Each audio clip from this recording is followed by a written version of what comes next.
Hi everyone, this is Diva from Blood Hunter, and you're listening to the Metal Pit podcast.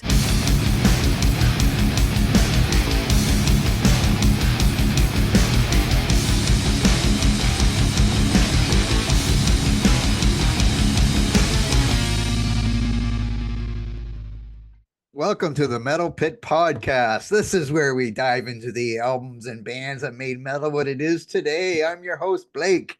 And with a guest, my guest today, I'm going to announce her right now, is Georgina, one of the writers from the Metal Pit. How you doing, Georgina? Good morning to you. Good morning. Let's see. And of course, as I always say at the start, I usually don't introduce the person this early, but I just thought I'd switch it up. But make sure you check out our website, themetalpit.org, and follow us on Facebook and Instagram at The Metal Pit. And of course, the podcast has its own website, which is themetalpitpodcast.com. And it is also on Facebook and Instagram, and that is at The Metal Pit Podcast. And you can find us on YouTube at the Metal Pit 666, where you can listen to audio versions of this podcast. And if you want to message me with, I don't know, an album suggestion, maybe you want to be a guest, maybe you want to talk about all our mistakes or whatever, you can email me podcast at themetalpit.org. And so this isn't the first. Yes, okay. So we're going back to 2001. And this, I guess, this would be the first industrial album we've done. I would imagine band. I think, Yeah. and we're going to Germany now. I think Scorpions are from Germany, aren't they? So, Yeah. so somebody already did. So this, I guess, I think this is our second German band, and we're doing Rammstein, or how do you say it? How do you say it? Is that how you say it? Rammstein. Rammstein. Now, will be a little bit interesting. I'm going to let Georgina quote all the lyrics and tell us what they mean.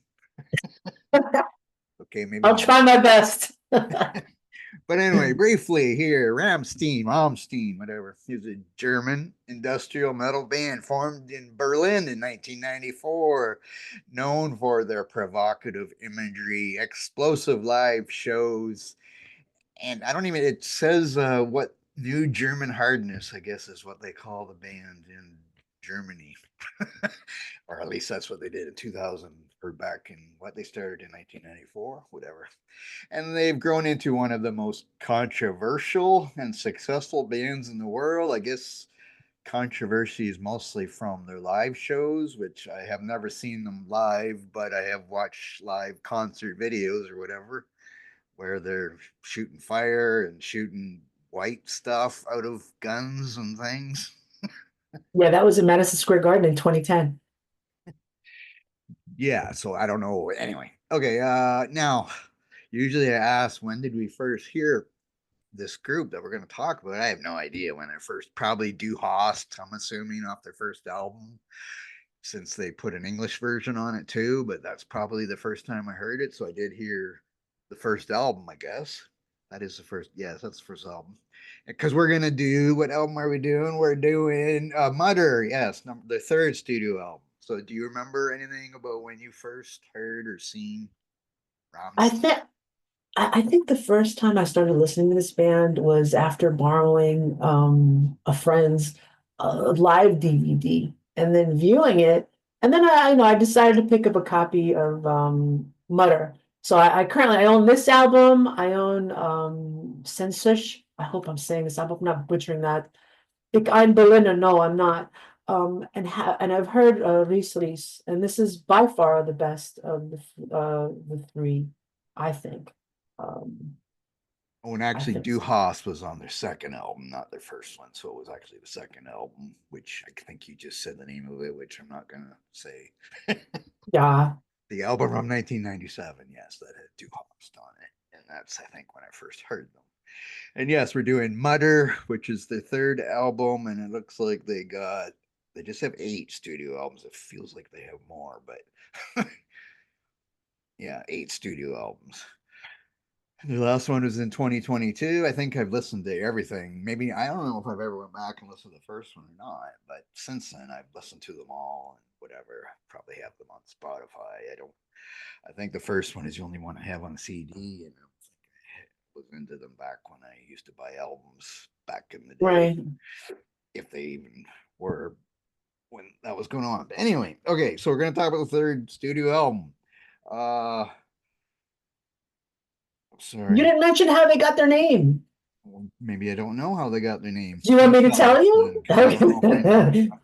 Well, the band took their name by adding an M from the location of a German tragedy where 80 people were hurt and killed as a result of the crash during an American Air Force flight show.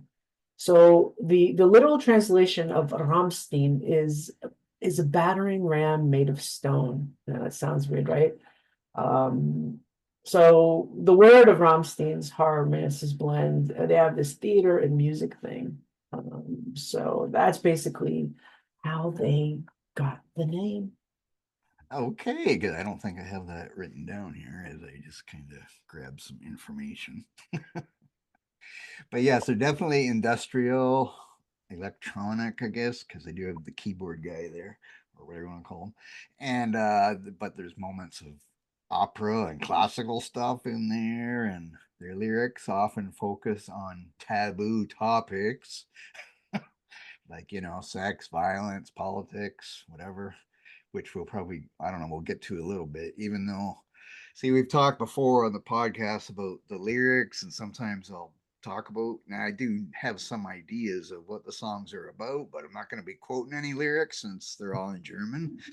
Yeah, me And I neither, don't not speak so much. German, but this is definitely a band where I don't. It doesn't matter if I can tell what the singer's saying. I still like the music. I like just the heavy riffing and drumming and stuff, and like I could listen to it even if there was no singing. Because it's just, makes you bang your head when you're listening to it. Okay, do we want to just get to the? Oh wait, do I have a bio on this? Oh, here we go. Okay, album. This was released April 2nd, 2001. Third studio album, widely regarded as a turning point in their career. Well, I would think Du Hast was the turning point, but whatever. Right. The album introduced a more polished and cinematic sound, and it was recorded in France, and it marked a shift toward deeper emotional themes. They let's see, and I think they had six singles from this album, which Yeah, is they did. weird way back then. Yeah. Now groups release six singles, so it is kind of weird back then. Uh, and now the band lineup, who I think I can pronounce most of this, is vocalist Till Lindemann. Let's see, lead guitar, we got Richard Crosby, rhythm guitar, Paul Landers, keyboards, Christian Lorenz, bass, Oliver Rydell, and drummer is Christoph Schneider. And there's a few guest musicians. There's another Linda man. Is that his wife, possibly, or I don't know? But it says Kira Lee Lindemann. It says track 7. I don't even. We'll have to wait till we get to that. And of course, there's an orchestra in here with some stuff. The Duchess Philmorchester Babelsberg. I don't know. Whatever. Conducted by Gunter Josek. Okay, that's enough. You want to crack up? Here's the thing with Kira. There's a little story behind that. A lot of people mistake it. They believe that that's his daughter, Oh, and it's actually she's Richard Crisp's daughter. She got the name because Crisp had a child with Lindemann's ex-wife, um, who she still goes by the married name. I mean, isn't that confusing? But that's Ramstein for you. That's one of the factoids, but that's his daughter. Nuts. okay, well, let's get to the album then. And we're gonna do okay, so pardon if you're from Germany and you're listening to our podcast, forgive me if I get words wrong. So we got the first track is Mine Hers Brent, which means in English, my heart burns. So what do you think, Georgina? Does it burn? Does it burn? That's so sweet. I mean, Well, I'm not. I take pills for that. I Anyway. knew you were gonna say that. Oh my God, I'm cracking up here. I'm not a big fan of German lyrics. But I love Rammstein, and I just wanted to add, I love the band Oomph. If anyone knows, about that band as well. I mean, that German, the lead vocalist is totally hot. So here we go. Uh, Flames, fetishes, and like pickled babies is basically what I think of when I pick up this album. Uh, what do I think of the song? Well, it's a beautiful opener, right? The track starts out really quiet until is like singing softly in the background until the verse where like you got these solid guitar chords coming in are met with this like little violin sample and the soft but angst beginning kind of introduces this heartache theme, right? That we see throughout this album. This album is actually really quite deep, reading about all these songs and what they're about. There's some like really serious undertones here on what he's singing about. Um, it's quite simple to understand the song meaning if you watch the official video. With by looking at it, you'll know that it's about child abuse, right? And it's not about child abuse about the children. It's about adults who suffered from that experience as children. So it's a beautiful opening track. It's a really nice song. Dig it. The I will just say some notes here. The opening line of the song's intro and chorus in English means, "Now, dear children, pay attention. I have brought something for you," which is taken from a German children's TV show called in English Mr. Sandman, because I don't want to butcher all these words. So in Mm, English, it means Mr. Sandman, and it provides children with a bedtime story. But of course, this is the darker version. right. And let's see. Uh, One more thing. Oh, and the Swedish dark symphonic metal band Elaine.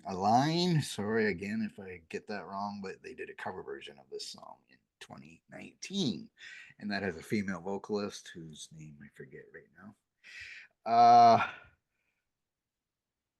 But anyway, yeah, it's a good song, and grand it has an orchestral opening kind of tone to it too, and Right. there's lots of stuff throughout this album like that brings that kind of into it, which is good and keeps it whatever going. Then we go to the song Links 234, which means left 234, I guess is what I'm hearing. And how do you like this one? I like it. I'm not going to say anything negative about it. There's a funny thing, well, not funny. I read this in an interview regarding this song, and Rammstein had stated in an interview, I forgot where it was occurring. I don't remember the place where who did the actual interview that about the song because there's a little bit of like controversy and it's about the political spectrum and how they swing to the left rather than to the right. And they wrote it, they said, to clarify that unlike all the accusations that were going around, that they're not Nazi sympathizers. So they wanted to kind of set that record straight, and it's one of the most well-known songs, definitely on the album. It's a statement made in lyrics. For example, if they want my heart beating on the right side, I took it beats left there. And that's like my rough translation. I put that in one of those translators, and that's what I got. And the music has like this march feel, like throughout it. And the latter part of the chorus features like these chorus of voices in the background. It's a pretty good song. I like it. Oops, I dropped my phone. Well, this is one of those heavy industrial grinding guitars, marching rhythm kind of songs, and I like it no matter what, just because it's just heavy, and I like that. But going on with what you said, I guess in the chorus in English again, it says they want my heart on the right, but when I look down, it beats on the left, which is saying what you said, that implying that they are left on the political spectrum and not Nazi sympathizers or whatever. Yeah. But yeah, that was kind of the reason for the song. It says, and I don't know if there's a video for this song or not. I didn't have time to go watch the videos, but I know their videos are not cheap. pretty elaborate videos, really telling a story. So, and I believe there's at least 5 or 6 from this album, I think, that they had videos for. Right, there are quite a few. Then we go to track 3. Oh, and links, and I links 2, 3, 4. It's funny, the small town I live in has a hockey team, and they're called the Lincolns. And so people, you would say, "Go Lynx, go" for short if you're at a hockey game. And I always think they Oh, should really play this song, yeah. but they don't. It's probably too heavy. Mm. But it would have been a good one. Say Lynx. There you go. Anyway, okay. Song number 3 is called, well, in English, it's called Sun. I guess that would be sunny in German. And so, what do you think of this one? Sone? It's Sone. I love Rammstein. I really do. Um, the way they mix like German techno and metal to create, the sound like no other band really. All their songs are so awesome. Well, I think this song, it's interesting. From what I read, this song was originally written as a theme for some boxer, right? Did you read about this before he Yes. changed Yes. his mind? And it's an amazing song, and it basically begins with Till counting to 9 and saying um out, right? And then you get this, it's followed by one of the like these like catchy, one of the catchiest guitar riffs I've ever heard. And then the chorus like changes, and then you've got this like melodic sound as Till sings like "Here Comes the Sun." It's probably one of my favorite Rammstein songs of all time. I also love the video. I know you mentioned the videos, and here's one pure example where you see Sonne is like a modern day adaptation of the German fairy tale of Snow White by the Grimm brothers. And you see in the video, the band members are shown as dwarfs. Basically, you see them as dwarfs in the actual video, and they're mining gold for Snow White. And Snow White is played by, I believe, the Russian actress. She's a soap opera actress. Her name, she's gorgeous, brunette, Julia Stepanova. And basically, Snow White is portrayed as a tyrant and a drug addict in this video. Gotta watch it. Good stuff. Love this song. Cool stuff. Love the video too. This was the first single from this album, and yes, as you said, it was written for I think a Ukrainian boxer, Mm. and his surname, which was Klitschko, was the working title of the song. But I guess since I don't have where it says that he changed his mind, like you said, so then I guess they went with the song with the title Sunny or Sun, whatever. The female vocal that comes in the song is from Spectrasonic Symphony of Voices sample library. So, Mm. Interesting. and there's also a Very piano. famous. There's also a piano-based version video or Mm. single, I mean, of this song too, I guess, which I don't. Anyway, but yeah, another like almost all of these have the heavy riffing going on, and like the next ones, especially here, ick, ick will, I want. This is a fan favorite. Is this a fan favorite of yours? I love it. I love it. It's another single and another great track. I believe what Flake, you've got the rhythm atop of the guitar line in this song, and it's catchy big time. And the song is about human desire and wanting to achieve fame and immortality, from my understanding. And I saw the video, and basically shows the band members participating in a bank robbery, Blake, both during, right, the bank robbery and after the crime.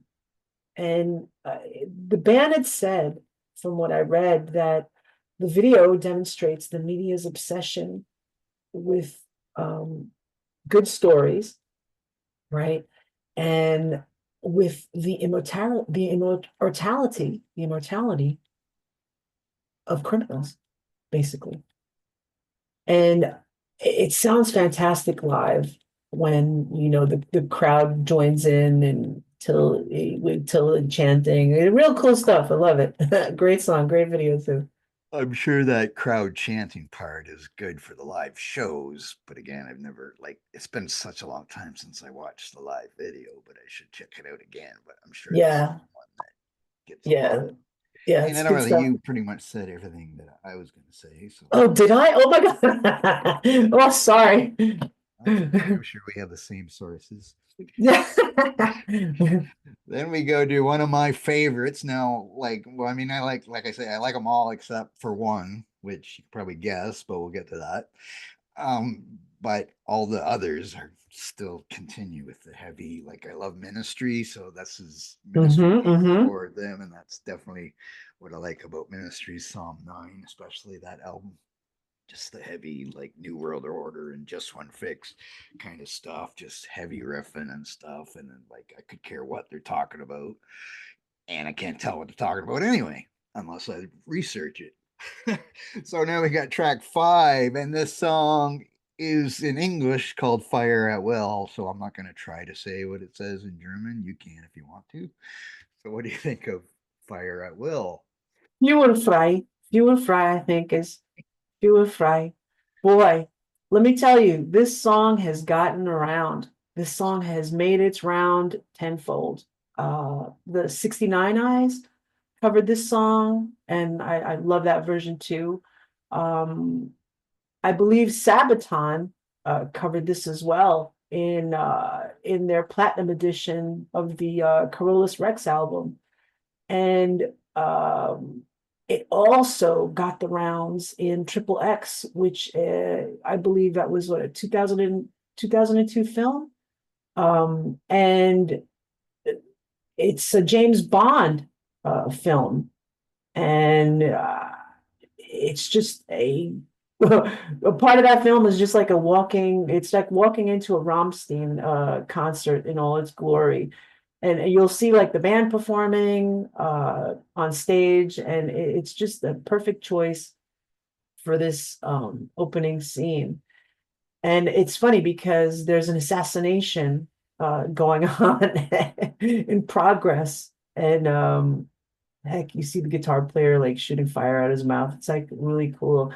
But the message is somewhat lost in a bit in the frantic guitar until you hear Till screaming like bang, bang. It's definitely one of the heaviest tracks on the album, and it definitely, conveys a lot of messages here and meaning as well. Cool. I love it. I love it, and everybody else loves it because they've all redone it or they've added it somewhere. I'm pretty sure there are other people that have like covered it as well, but those are the ones that I can recollect, and those are the ones that I found right off the bat. Well, yeah, it is one of the band's most well-known songs, but it's also I read that it's not featured on the band's greatest hits collection, made in whatever, but I don't really care about greatest hits anyway. But it says those reasons have not been explained why they didn't put it on the greatest hits, but I don't know. I don't really care about greatest hits anyway. And this also, you mentioned Triple X movie, and it also was on a episode of CSI. I'm not sure, isn't there more than one CSI? Anyway, it's just says CSI Crime Scene Investigation episode Slaves of Las Vegas. So Ooh. I don't know. So if you want to look that up, I guess you might hear the song in there. And yeah, I already mentioned that. Okay, then we go to 6, and this is one that I could almost say, oh, I could almost say I knew what the title was. But Mutter, which of course is the title of the album, and of course that means mother. So how do you like Mother or Mutter? Mm. Mama. Well, it's a tragic ballad. And it's another one of the singles on the album. The lyrical meaning here is pretty deep. Um, it's a song about a test tube baby who never knew his mother, and feels alone in the world. And that the harsh sounding mother, Mutter, and then this strained guitar line makes it a really, really powerful track. For sure. And I forgot to mention, like, do you know the actual cover? What the cover of this album is? Yeah, I was just gonna say that too. Right? Good segue. Yes, but anyway, well, you can say it. What is it? It's a picture of a dead fetus. Yeah, some deep. I I forgot remember, the you know, I remember I saw this for the first time. I was like, what? I was like, oh shit. Pardon my French. I was like, oh wow. But yeah, no, I love it. Love it. Well, when I Mutter. saw I didn't think anything of it until now, researching it. I just thought it was a picture of a baby, Mm, which I mean, it was, but whatever. But I don't want to get too much into that. yeah. But one thing before I forget, well, wait, I guess I can still what? Buh, buh. Yes, the song is supposedly the story of a child not born from a womb, but an experiment. Sounds like Mm, an X file. Sorry, I mentioned that because I'm yeah. rewatching the X Files right now, so everything reminds me of the X Files. um. Anyway, but one thing before I forget, like Rammstein, they're from Germany and they sing in German, and I wonder why they never tried to sing in English except for words here and there, like the other German groups like Scorpions, Halloween, Gravedigger, except they're all from Germany, but they all sing in English. And I always wondered why didn't they, like maybe they don't. Well, I guess they must speak English, right? They do interviews. I'm assuming. I don't know. Right, right. Oh, you mean Watch. like do bilingual, like go bilingual? I don't know. Maybe they like their shtick. You know what I mean? Like they're a German band. They I have that mean, German it's a pride. different, yeah, it's a different thing, right? Because is there any Yeah. other groups that other group you mentioned? Do they sing in English? No, Oomph does not. Oh, they don't either. Okay. Their videos are amazing though. They got some great videos out. But anyway, you just think that because when we're done here, I'll maybe look at some how the album ranked places, and you can see it didn't rank as high in the United States and Canada Mm, as it did, obviously in Germany, but even in some other European countries. And I wonder if it's because people want to understand the words. I don't know. It doesn't really matter. But anyway, okay. So I don't need it. Do I need to? Okay, yeah, that one's a little slower than the rest, but yeah, it still has its moments there. And then we get to number 7, which in English is called Music Box, and you can say the German pronunciation. Spoil Her. I think I'm saying it correctly. Spoil Her. I really like this song. Like this is one of my favorites on the album. And it's another deep track. Um this time it's about a stillborn baby who comes back to life, right? Buried underground with this music box. And I saw the video for this, and you'll see when as soon as you see the video, it's just a picture of a little girl holding this box. And the music box keyboard at the beginning and the end add like this nice full circle effect to the song. And you have this distorted voice of this child in the chorus, and it kind of gets spine chilling if you really put this really loud and Dolby. And the bass is pretty solid through the verses. It's definitely a cool, spooky track. This is one of my favorites on the album for sure. Yes, and it's also one of my favorites on the album again. Oh, is it? Oh, The simpatico. and Hmm. again the industrial riffs and like it just like I say, I could just listen to that.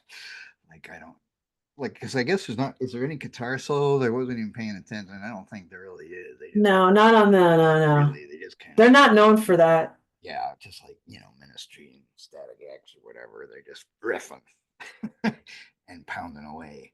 So yeah, that's a good one. Yeah, I guess it was you kind of already mentioned it. Yeah, but it's a macabre. Oh, now I forget the word. Anyway, it's a lullaby about a child who is dead or pretends to be dead to escape the world, whatever they want to call it, with the music box. Isn't that sweet? Now we got a song about Twitter. Oh no, that's not right. Zwitter. Wait, Zwitter. Now I listened to this a few times. Now I forget the pronunciation. Is it Zwitter or Zweeter? Zweeter? I don't know. I'll say Twitter because it rhymes with Twitter. But anyway, But this is another good one. So what do you think? do you know what Zvita means? Well, I'm going to find out. I could tell you. Okay. It means hermaphrodite. That's the Oh, title of right. Yeah, I this forgot. track. I didn't say the English version. Yeah. Yeah, and here we are back into the heavier material. I love this track. You've got like this frantic chugging guitar work and this heavy cymbal stuff going on.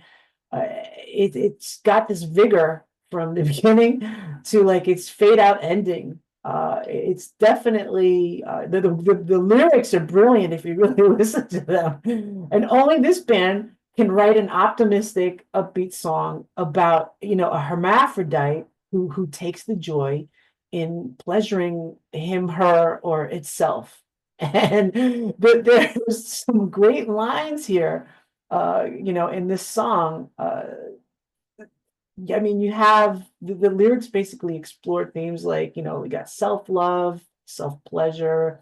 Like there's one of the lyric, it says, I can pleasure myself every day and I can send myself roses.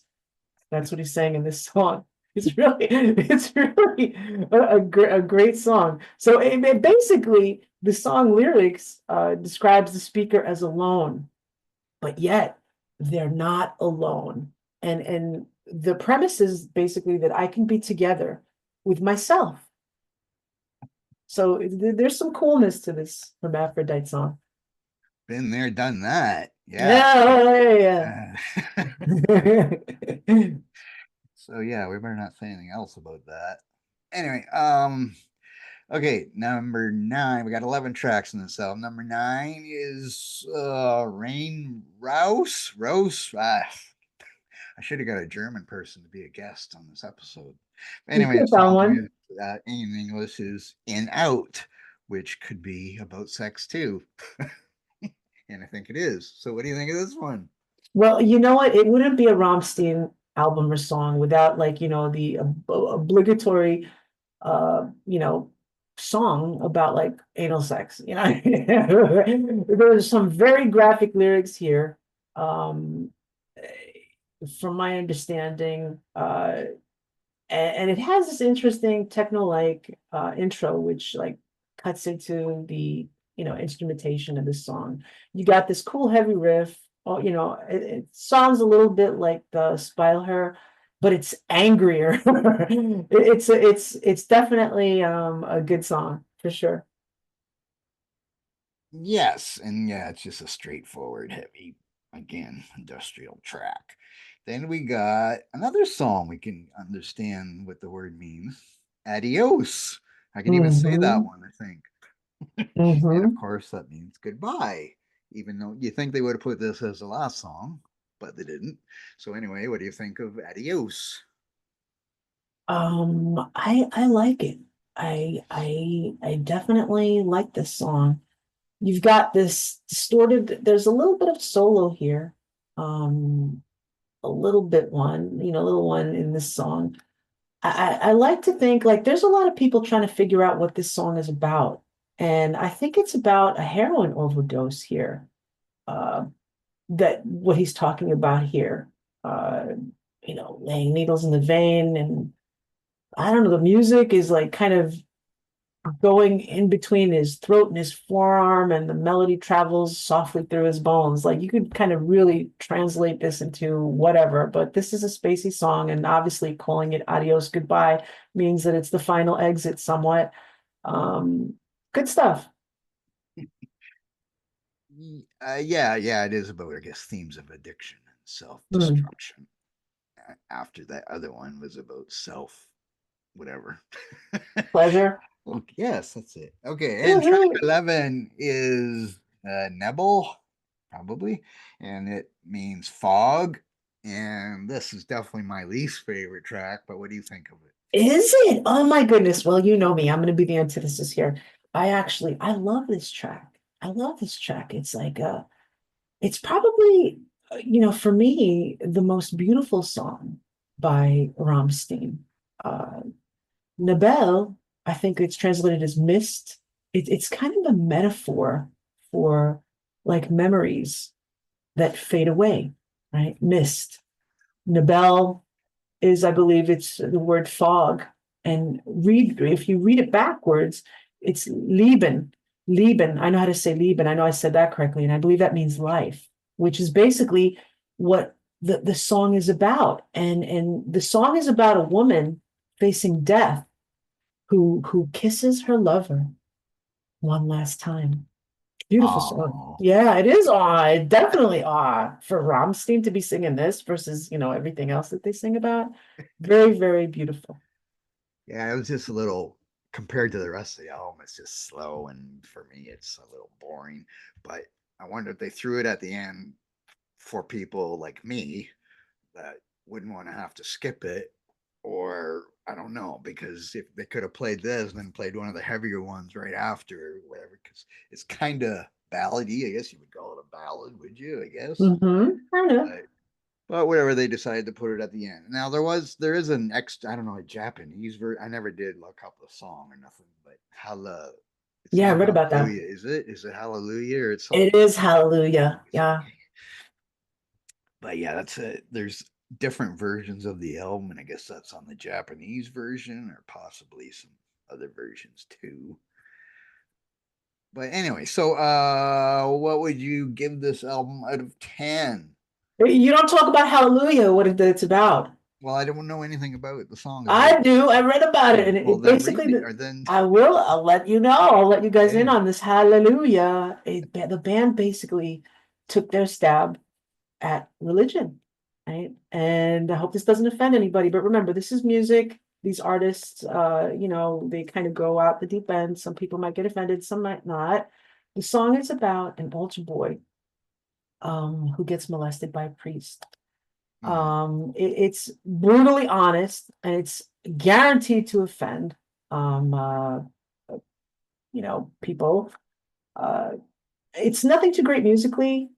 Uh you have the same couple of guitar notes repeatedly throughout, but you know eh, there's a decent it's a decent finish to an album. It kind of shocks you, like you got Nobel and then you have this, so it's kind of like a smishmash of emotions. Like, first you're like, oh, saddened, and then you're angered depending on what side of the religious spectrum you're on here, but that's basically what Hallelujah is about.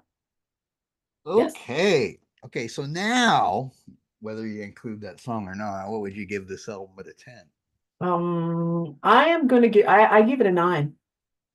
Yeah, I think that's what I would give it too. I mean, I again, like I've already said, I just love the heavy guitars and drums and stuff, and it doesn't really matter that I can't understand the lyrics without looking them up and whatever, which I never ever did till now. So obviously it didn't matter what they were saying. Luckily they weren't saying anything too bad. That is one thing. You don't know what they could be saying really. I mean, I know there's some controversial songs, but I don't think they're really saying anything that. Oh, right. You mean, like, for example, like, say if you're sitting somewhere in a restaurant and someone's talking a different language and you don't know exactly if they're talking about you or not, or if they're saying something obscene. Yeah, yeah. So whatever, but anyway, so it's a good album, and yes, I would definitely say if you don't know them, check out the YouTube videos. Even if you don't like the music, you'd probably like the videos because they're so elaborate. And my favorite video I want to mention is this song. Now I don't know what album this is on because I don't want to take the time to look it up, but the song is called "Kind Lust." And I was Oh, telling Georgina before, but it features the band all dressed in big fat suits, and they get out of limousines that were driven by young Asian girls, and then they get out and they're playing their song outside of the cars that were parked. And they're on some street. I don't know where they are. They look like they're in a warehouse or some kind of thing. I guess they're not limousines, but they're big cars. But and they're playing and they're sweating to death because because they're fat, I guess. yeah. In the videos, but it's funny and whatever. So there you go. And I already briefly mentioned live. You've never seen them live, right?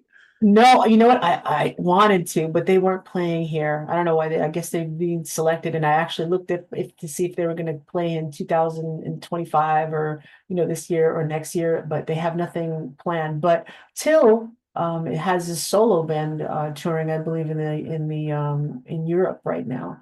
So he's out there. doing his solo thing, but not with Rammstein. Well, their last album was 2022, so it's been two Oh, wow. years, 3 years, whatever. So we'll see if they do anything else. But Yeah. I was gonna just mention the chart. I mentioned it briefly during the thing about the charts or whatever. So this album peaked at #1 in obviously in Germany, it did, and in Switzerland and in Austria. It went to #1, and in Canada it went to #14, which is pretty good, I guess. United States it only made it to #77, but that doesn't necessarily mean anything. It was only made it to #86 in the UK. But and then if I check out gold and like it went Germany, it went triple platinum in Germany, and it went platinum in Switzerland, triple platinum in Spain, platinum in Poland, double platinum in Denmark, but it didn't even make gold in the United States or Canada, which is kind of Mm. strange actually, because they are pretty popular. But maybe one of their other albums did better. But I know this is one of their better albums. I think. I know the second album was pretty good too, but it's been a while since I went through their catalog to really compare it to the other stuff. But anyway, that's it. I've Now we're got gonna some finish. stuff. Oh, did you want to say something else? Yeah, Go ahead. I've got a quite, no, don't be Okay. apologizing. I have a lot of fun facts. Oh, Rammstein is a lot of fun. This band has got some cute little stories. I've got some fun facts that I found online. Here's the first one, guys and girls. On February 19th, which is ironically my son's birthday, in 2006, Rammstein had an asteroid named after them. 110393 Rammstein is their asteroid that they had named after them. Another fun factoid, and I'll try to keep them brief and quick because there are quite a few of them. In July of 2019, at a concert in Moscow, Russia, guitarist Paul Landers and Richard Kruspe, they shared a kiss on stage while playing their song Auslander. The moment was in direct protest of Russia's anti-LGBTQ laws, one of which passed by Vladimir Putin. Another fun factoid is on Rammstein's most notorious songs. Mein Teal is based on the true story of Arwen Maiwes, who was a man who was imprisoned for cannibalism. Specifically, Maiwes dismembered and consumed the body of Bernard Jurgen Brandis. I hope I didn't botch up this name. I'm so sorry. Rest in peace. While the victim was still alive. And Mewes decided to sue, claiming that Rammstein had used his personal story without his permission. Another one, Till Lindemann actually played a role as a German in a German children's movie. Was this the one that you were talking about? Amundsen der Penguin. The movie was about a young girl, yes, and her scientist uncle trying to protect the penguin from treasure hunters. And Lindemann plays a character named Victor who gets bitten by a penguin. Yes, I'm going through this list. There's quite a few of them. And he had an interview with Rolling Stone, and he was asked about the weirdest proposition he ever received from a fan. And here's his answer, everybody. A fan politely asked if she could poop on his forehead. And he says that she offered me a praline, one of those little chocolate pieces that they make in France with truffles and stuff, like these delicacies. And she prepped in the words more poetically and more romantically, not to say, can I ploop on your forehead? She said it in, in that manner, politely. Can I offer you a praline? Um, uh, Apparently Till he describes his parents. This is another one about his upbringing, and despises the claim. However, he said that his mom walked in the middle of one of his performances, and he was playing in a restaurant and pub, at the time, pubs in South Germany, and his family went to to a place close to his village where he was singing and he was playing, and there was one song called Das Alt Lied, where he would be on stage saying this, and it means I want to bleep, F. And in those days, it was kind of obscene to sing in front of 800 people. And his mom, she basically left the venue once he started singing that song. I have a couple of more. I don't know if you want me to keep going. Blake, sure. should Go I? ahead. Yeah. We're going quick, I think. Okay.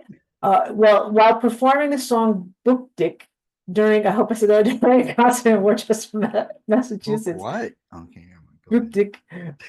Singer Till Lindemann. He simulated banging from behind while keyboardist Flake Lawrence used the fake Phala symbol while using both men remained fully clothed during the act. They were arrested for lewd and lascivious behavior in 1999 before being released the next day.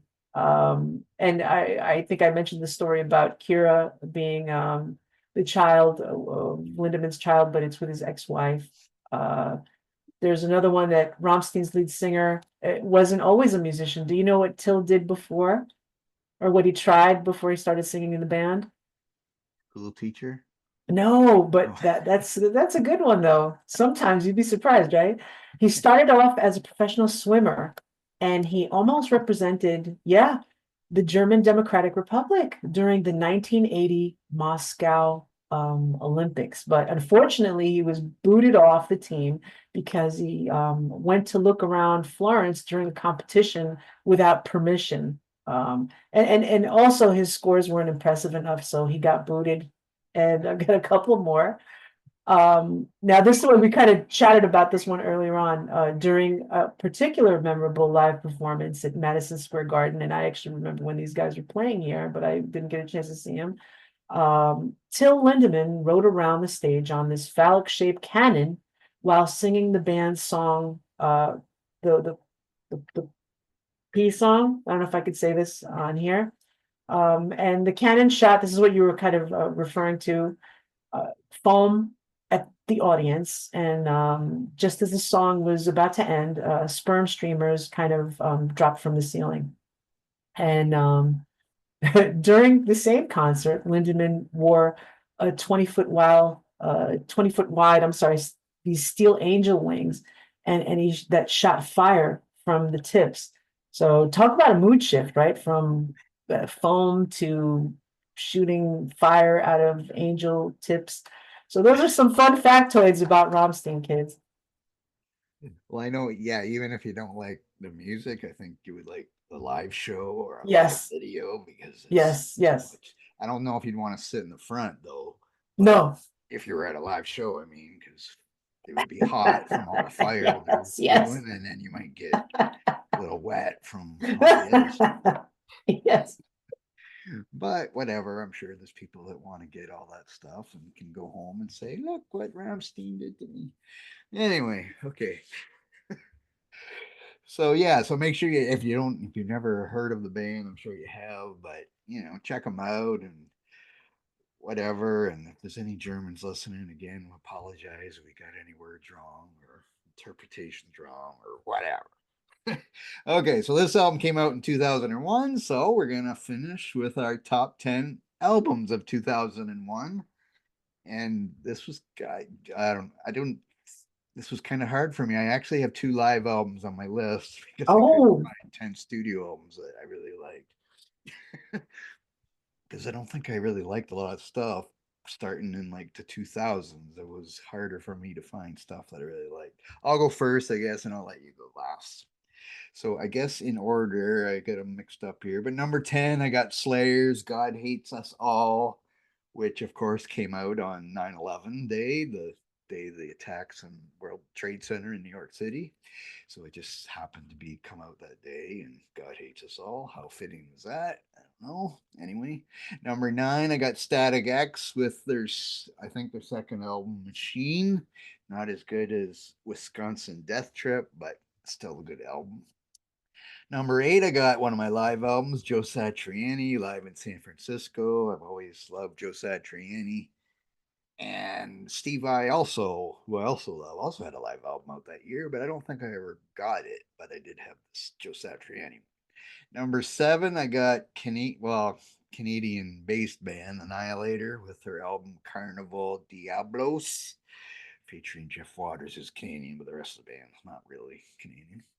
Number 6, I got Testament with First Strike Still Deadly, which really isn't new songs. It's just re-recordings of songs from their first two albums. But that's on my list. Number 5, I got System of a Down with Toxicity. as I like System of a Down there. Number 4, I got Sabotage with Poets and Madmen. We did a Sabotage podcast recently, not on that album, but number 3, I have this album by Rammstein, Mutter. Is my number 3. Number 2, I got Dream Theater's live album, Live Scenes from New York, which also came out on 9/11, and they had to remove it from the shelves or something because the cover of the album had a picture of the World Trade Center on fire, and so they had to remove that and make an Yeah. alternate cover. But I do Oh have that God. cover because I probably went out and got it that day, Mm. or maybe not that day, but when they were at the stores anyway. And my number 1 is Arch Enemy with their album Wages of Sin, which is probably the first Arch Enemy album I heard with Angela Gasso on vocals, and I really liked that album, and that was my first taste of really listening to anything that was close to being death metal. That's your Yeah, I miss her. I miss her. I miss Angela. She was gorgeous too. She had great stage always presence. saying that she might come back and do something, but still Really? has That'd something. be awesome. So Wow. she does Interesting. manage Arch Enemy, of course, and a few other bands, Hmm. but she keeps hinting about doing something, but still nothing. Cool. Anyway, there's my list. So let's hear your top 10 albums of 2001. All right, here it comes. I number 10 is Gajira, Terra Incognita. 9, Soil Work, Predator's Portrait. 8 was Fantomas. I picked Fantomas because I love anything that you know who does. The director's cut. Um, then I picked American Head Charge, The War of Art. This is such an underrated band, American Head Charge. I don't know if you've heard of them, but I love this band. I think the lead singer got into some kind of trouble, and they just kind of stopped pushing albums out. But these guys would have really been heavy hitters, I think, in the scene. But it's unfortunate. 6 is Arch Enemy, just like you right there. Wages of Sin. 5 is Creator, Violent Revolution. Love that album. I'm a big Creator fan. I love that band. 4 is Opeth. I picked Opeth, Blackwater Park. 3 is Rammstein. I put Mutter in there. Great album. 2, Slipknot, Iowa. I love this album. I knew you were going to have them. Did you? Guess who picked number 1? Number 1, I put Rob Zombie in there, The Sinister Urge. Yeah. I put Rob. Ta-da! That's my top 10 for 2001. Well, good. Okay. There we go. Okay, so anybody wants to, comment, email, like I say, and I don't know, give us your favorite Rammstein album, maybe. Any German listeners want to get on a podcast and talk about a different Rammstein album where you can say the titles of the songs better and the lyrics? Feel free, but of course you have to speak English, or I won't be able to understand you either. So. Okay. So anyway, so that was a good one. That was our first, that was the first album we've done by them. And I guess I would like to do Ministry's album, Psalm 69, sometime, as that is one of my favorite albums of all time too. That's a good one. But anyway, so thanks everybody for listening. Thanks, Georgina, for joining me. You're very welcome. Always a pleasure. And we're getting close to episode 100 of the podcast. Oh wow! Oh my God! I remember when you first started this.